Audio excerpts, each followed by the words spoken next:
aula de hoje é bem baseada no capítulo 37 de Gênesis.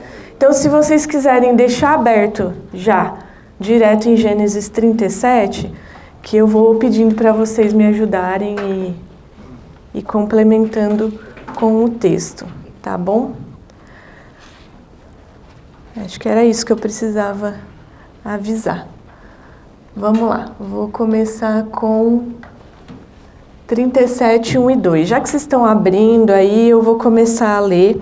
E nesse começo a gente vai se situar. Onde essa família está, lembrar quem são eles. E conhecendo um pouquinho mais de José, que é um dos filhos de Jacó, entendendo um pouco mais quem ele é e esse momento da vida deles. Então o texto começa assim. Jacó passou a morar na terra de Canaã, onde seu pai tinha vivido como estrangeiro. Este é o relato de Jacó e sua família. Quando José tinha 17 anos, cuidava dos rebanhos de seu pai. Trabalhava com seus meio-irmãos, os filhos de Bila e Zilpa, mulheres de seu pai, e contava para o seu pai algumas das coisas erradas que seus irmãos faziam. Então aqui a gente já vê a família de Jacó, ele tinha vários filhos. Esses filhos já estão adultos, muitos deles já se casaram, já tiveram filhos, e eles vivem todos juntos ali. Eles são a descendência da promessa feita para Abraão lá atrás. Alguém se lembra que promessa é essa?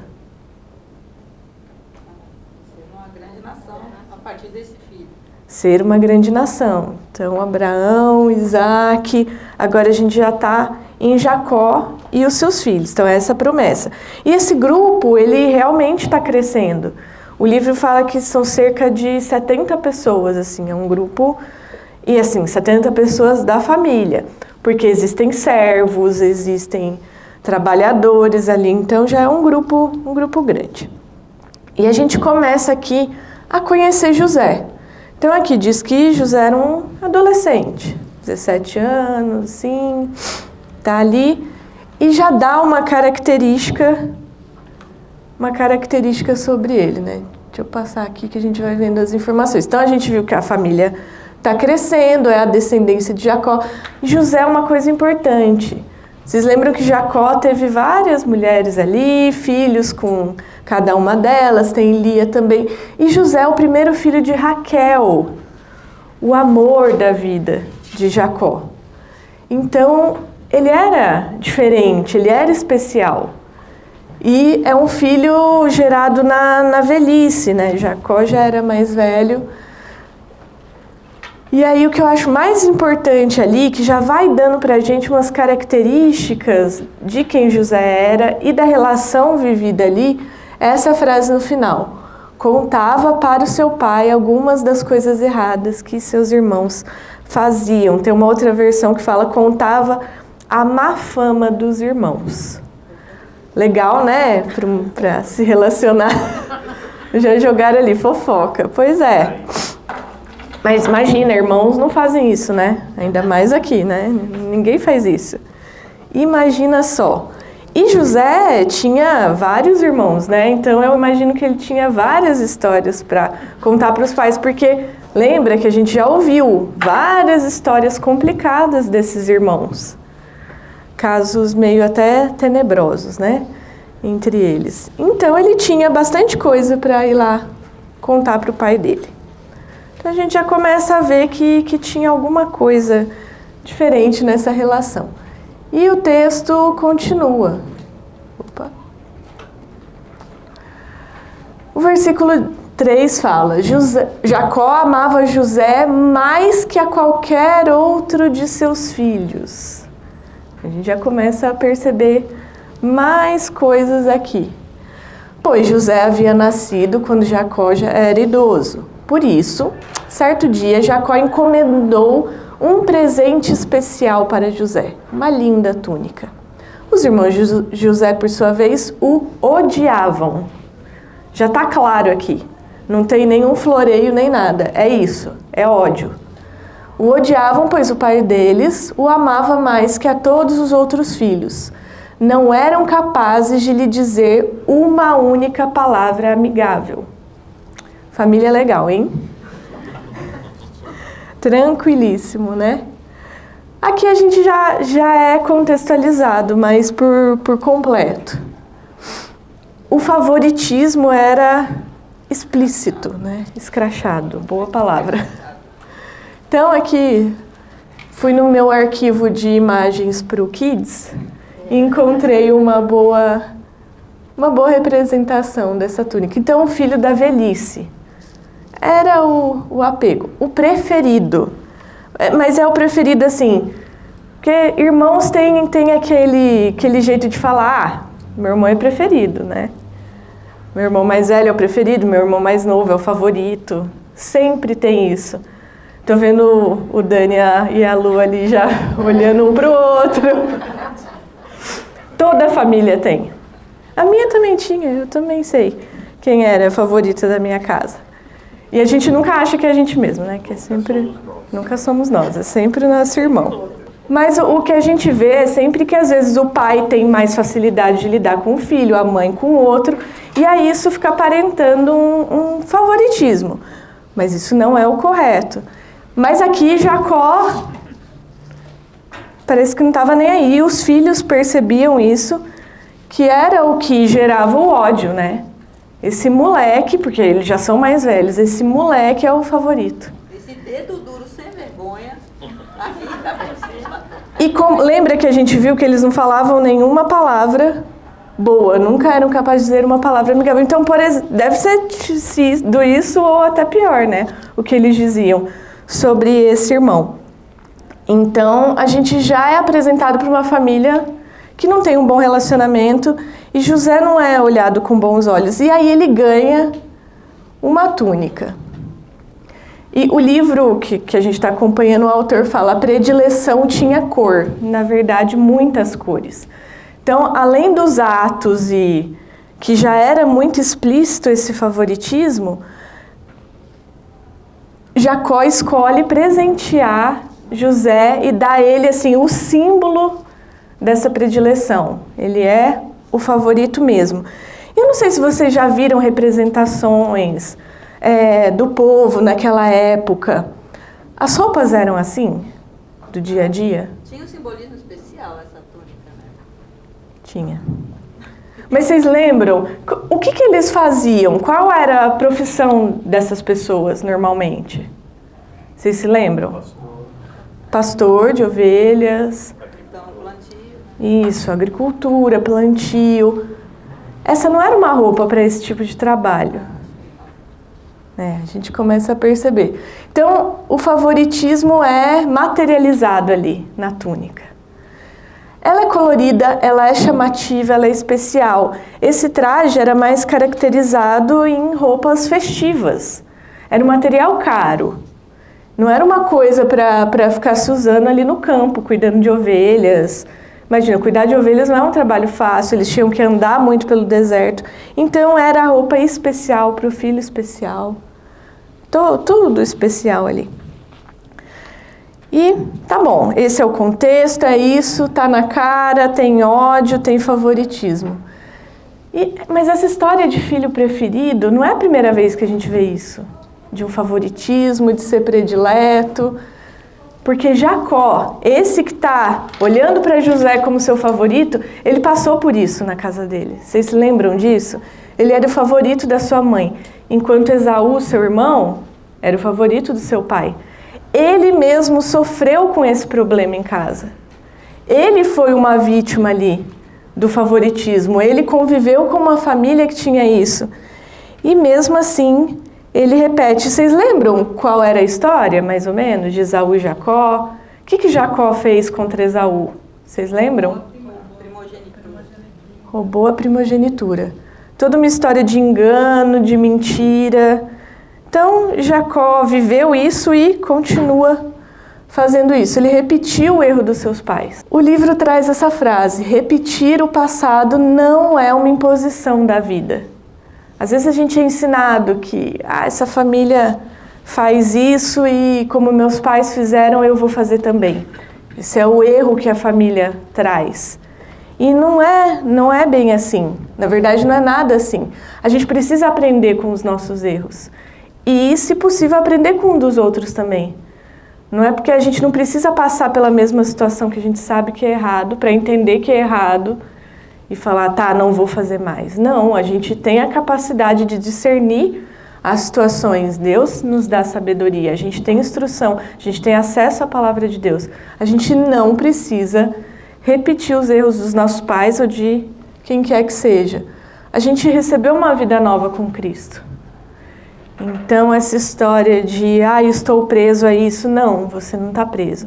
A gente precisa lidar com o pecado, a gente precisa lidar com o mal, mas a gente recebeu uma nova vida e em Cristo a gente tem a chance de lidar com isso. A gente pode não pecar com Cristo.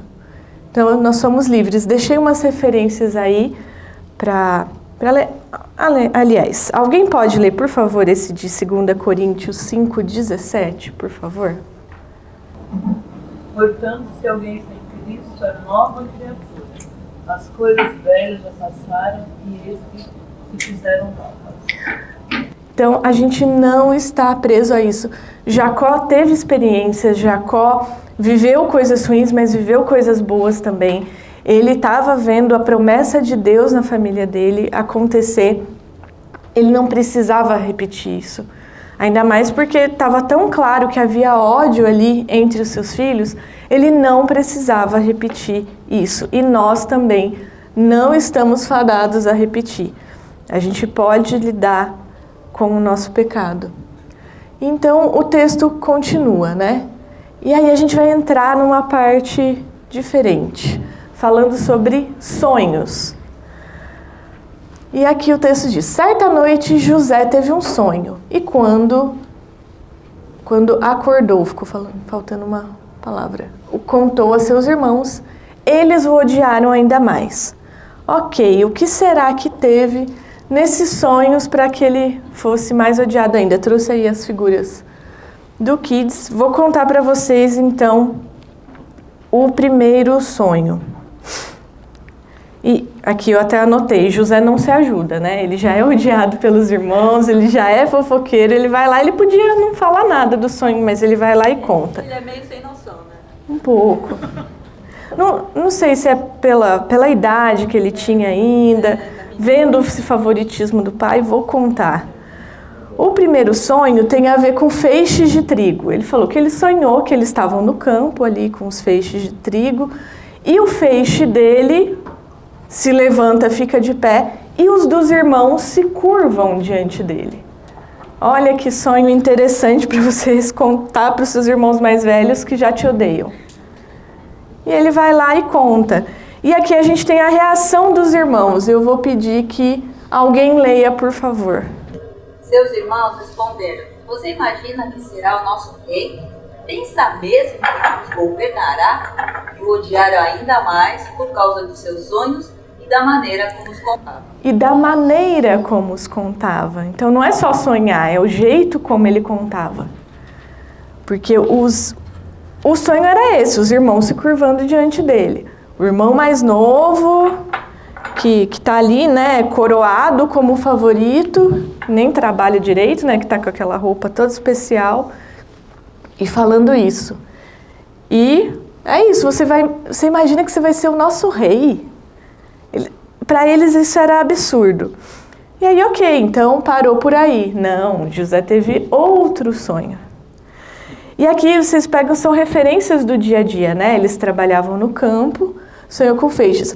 O lua, estrela, sol eram coisas que eles usavam para saber onde eles estavam, né? Eles não tinham mapa, GPS na época, era pelo movimento do céu que eles sabiam onde eles estavam. Então José sonha que não só as estrelas vinham e se curvavam diante dele, mas o sol e a lua. E aí ele vai e conta para toda a família, novamente. Conta para o seu pai também. E aí a gente tem a reação. Alguém pode ler, por favor? Dessa vez contou o sonho não apenas aos irmãos, mas também ao pai, que o repreendeu, dizendo, que sonho é esse?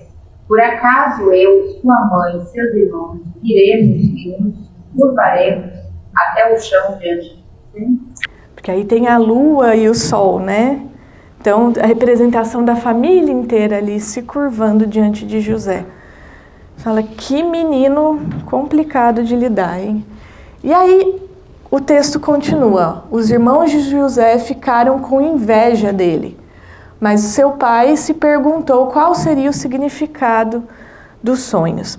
Jacó sabia que Deus podia revelar coisas por meio de sonhos. Deus podia conversar com o seu povo por isso. E Deus já estava mostrando alguma coisa ali para José. Estava dando indícios de que algo ia acontecer na vida dele.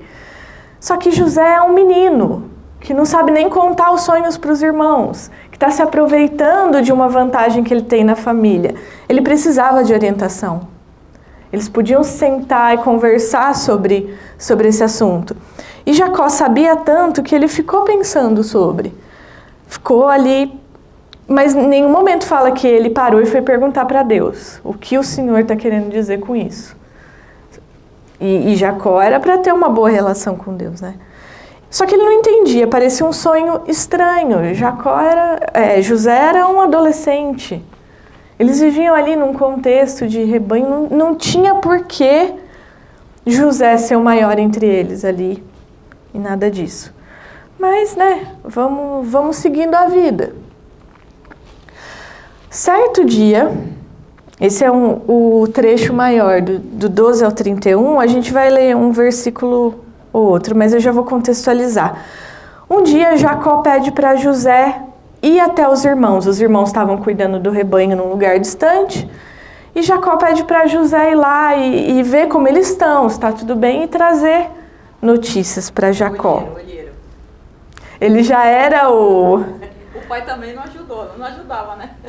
Ele falou para José fazer o que ele sempre fazia. Vai lá ver o que seus irmãos estão fazendo de errado e vem contar para mim, para a gente ver isso depois.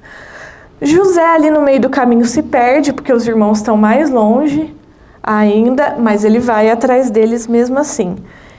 E aí, de repente, eles veem José chegando, e dava para ver, né, com aquela túnica toda colorida, eles já viram de longe. E aí eu vou pedir que alguém leia, por favor, os versículos de 18 a 20, para a gente ver qual é a reação desses irmãos ao verem José. Os irmãos de José o viram, o reconheceram de longe, antes que ele se aproximasse. Planejaram uma forma de matá-lo. Lá vem o sonhador, disseram uns aos outros. Vamos matá-lo e jogá-lo em uma dessas cisternas, disseram ao nosso pai. Um animal selvagem o devorou, então veremos o que será dos seus sonhos. Exatamente, eles veem uma oportunidade de se livrar do problema. José era um problema para eles, então vamos nos livrar desse moleque. Então eles estão ali tramando contra José, e não é só pregar uma peça, fazer uma aprontação com o irmão, não, eles planejam matar. O ódio já está dominando completamente esses irmãos.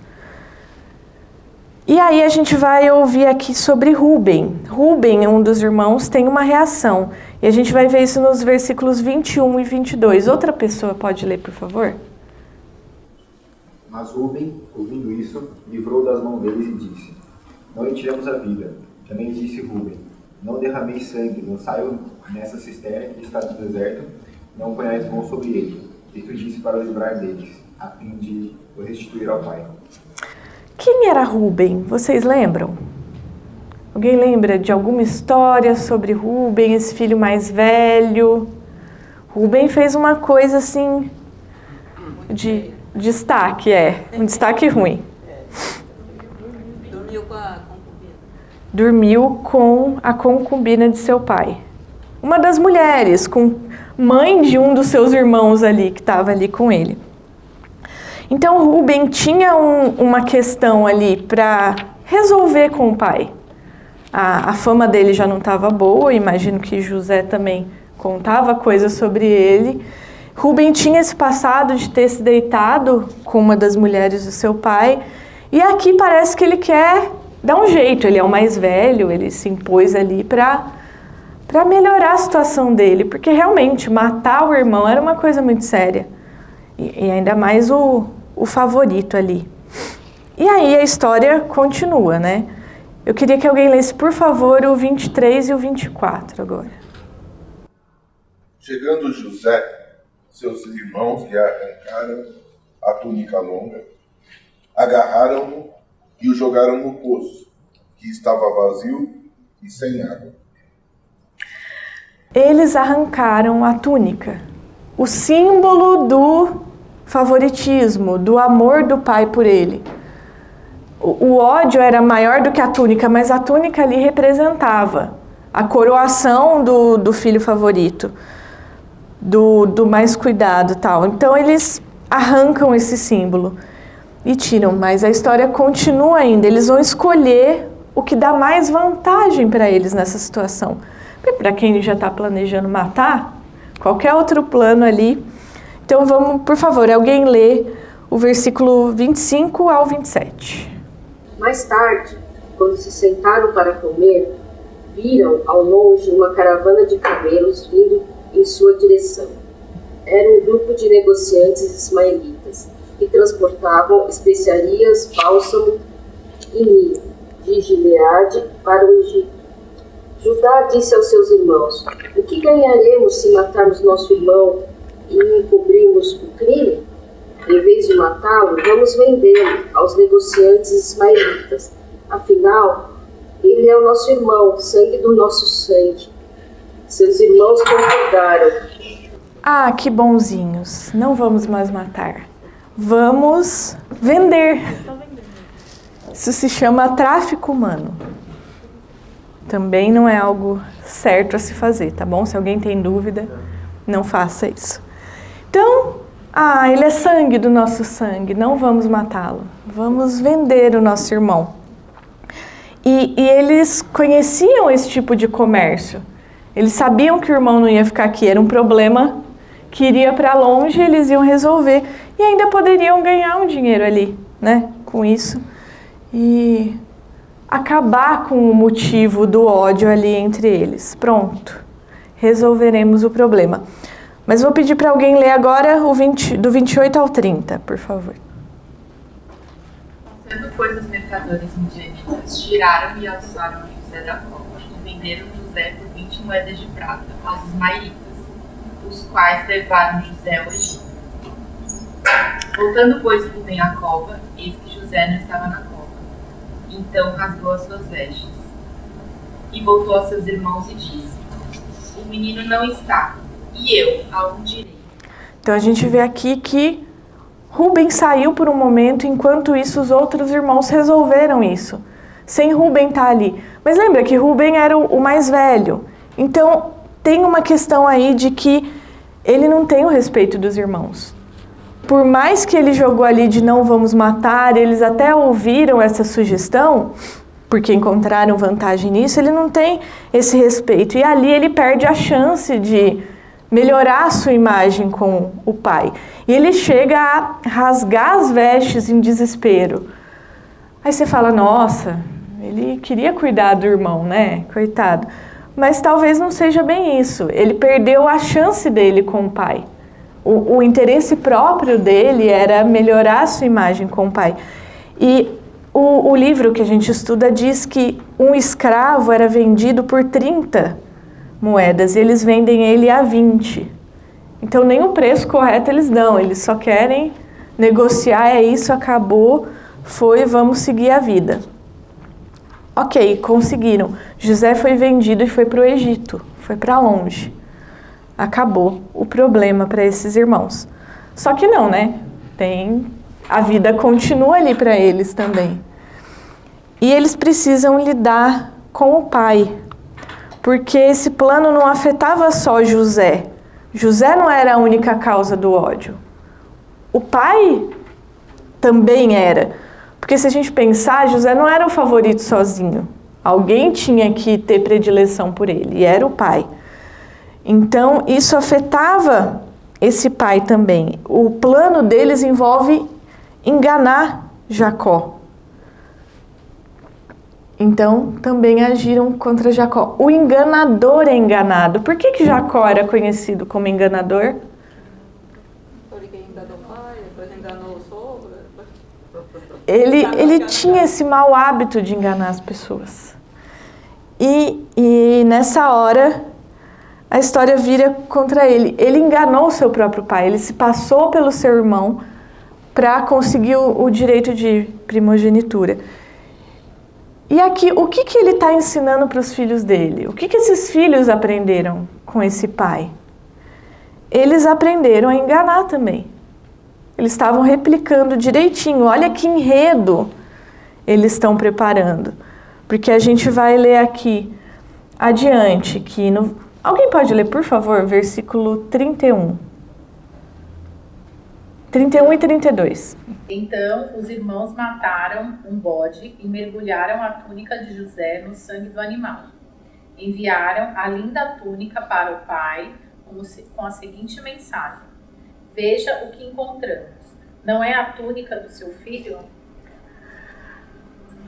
Venderam o irmão, pegaram a túnica, mataram o animal para sujar de sangue e manda para o pai. Olha o que a gente achou.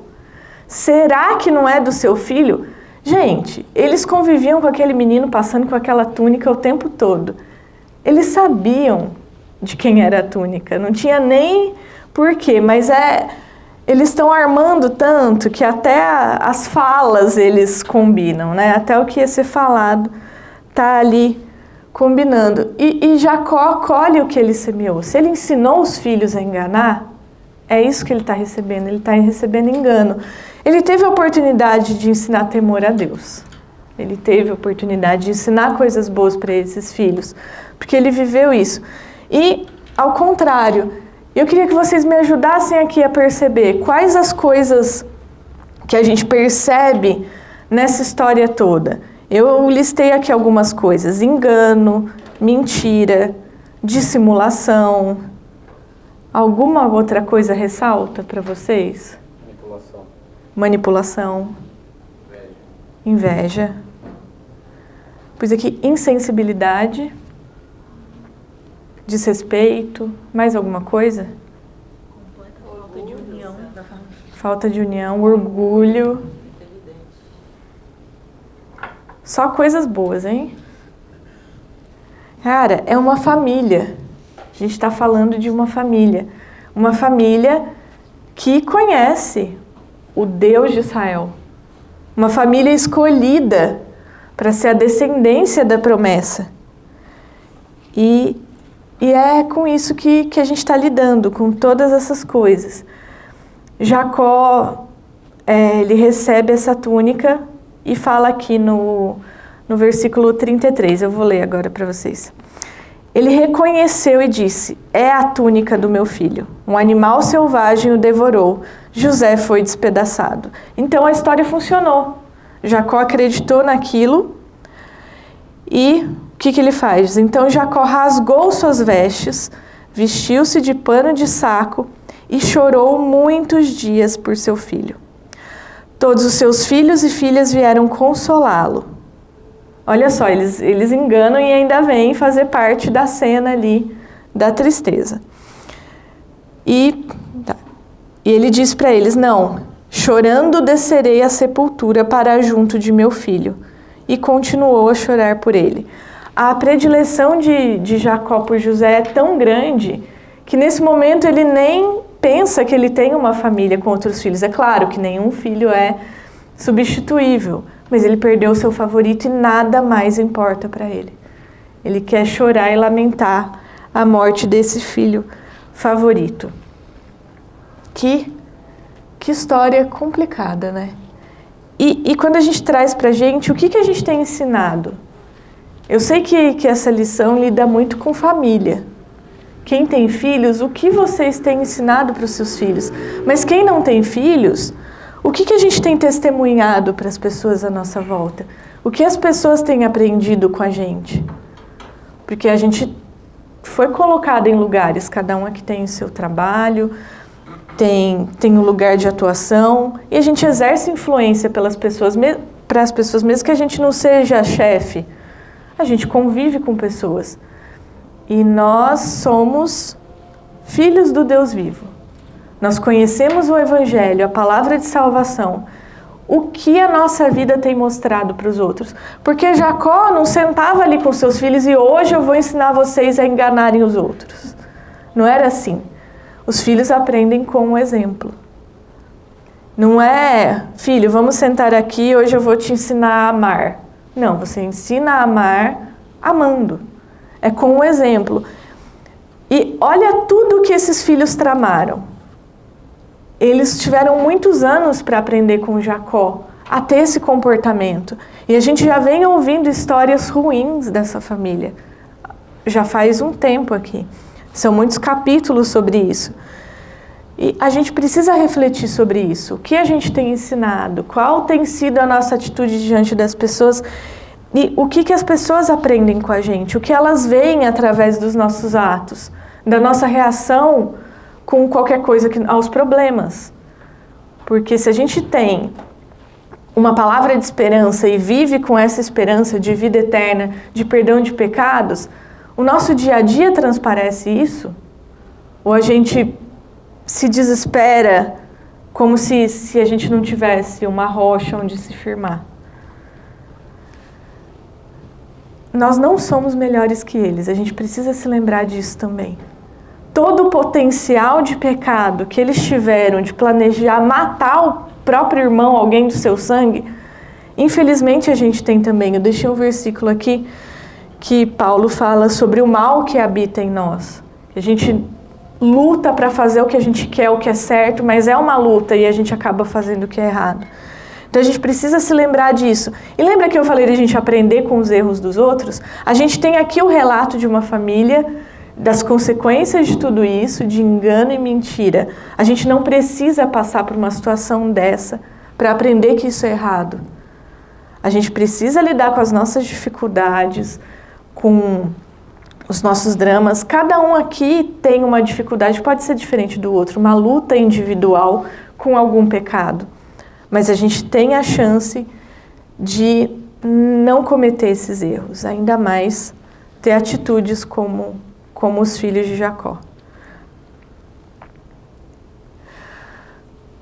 Outra frase que o livro aqui traz, que o Marcos Soares escreve para a gente, é que a colheita do ódio é sempre maior do que a semeadura.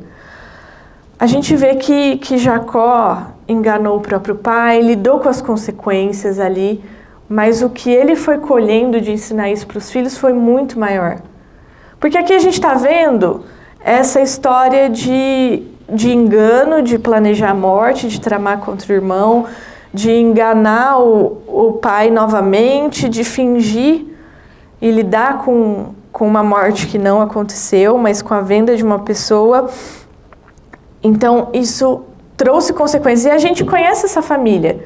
Tem morte ali, tem guerra, tem dormir com a mulher do pai, tem muitas coisas ali, tem vingança. Não sei se vocês vão se lembrando das histórias que a gente ouviu. Um abismo chama outro abismo. O pecado vai levando a gente para uma vida embolada, assim. É realmente isso. Porque aqui não foi só vender José. Eles precisaram criar uma história para levar para o pai. Então é uma coisa ligada à outra. Uma coisa pior levando a outra coisa pior. E nós precisamos romper esses ciclos. Todo esse ódio que chegou aos filhos de Jacó não foi gerado de um dia para o outro. Começa um dia com raiva, com ressentimento, coisas que não são tratadas. O ódio não aparece assim no piscar de olhos. É uma palavra maldita, uma resposta errada, um não que você dá para alguém e a pessoa não recebe bem. Todas essas coisas precisam ser tratadas. Como que a gente age quando a gente tem um problema? A gente perdoa? E eu não estou falando de você... Tá bom, vamos esquecer o que aconteceu e seguir em frente. Sem tratar o que aconteceu. O que foi que aconteceu? O que é que a gente precisa perdoar nessa relação? Então, se eu tenho um problema com a Liliane, a gente precisa conversar. Não é passar, porque se acontecer algo de novo, eu vou lembrar do que não foi bem resolvido. Então, Perdão não é só esquecer e vamos seguir em frente. Não, a gente precisa conversar. E não é legal, não é fácil, às vezes dá muito trabalho. Às vezes a outra pessoa não tem a mesma percepção que você sobre o que aconteceu. Mas a gente precisa fazer isso. A gente precisa ser pacificador. E de verdade. Trazer a paz, porque a gente tem a fonte da verdadeira paz. Então é nossa função fazer isso. A gente precisa tratar todos os erros. E aí aqui a gente está vendo uma família, então falando especificamente para os pais. Problemas acontecem. Às vezes vocês podem ficar bravos além da conta, mas Deus nos dá a oportunidade de reconciliar. E para os filhos também, às vezes a gente responde mal para os pais e não está certo isso. Mas a gente tem a chance. Deus, eu acho que vocês já ouviram muito essa frase de quem vem do PV, né? Deus não se cansa dos nossos recomeços. É uma frase que um professor nos dizia muito, e é verdade. Deus, ele dá a chance da gente recomeçar. E a gente pode recomeçar uns com os outros. Se é para a gente dar um testemunho, você pode pensar, nossa, vai ser tão difícil, eu preciso recomeçar do zero com essa pessoa. Sim, sim, porque Deus recomeça do zero com você muitas vezes. Então, tenha a mesma atitude que Deus tem com você.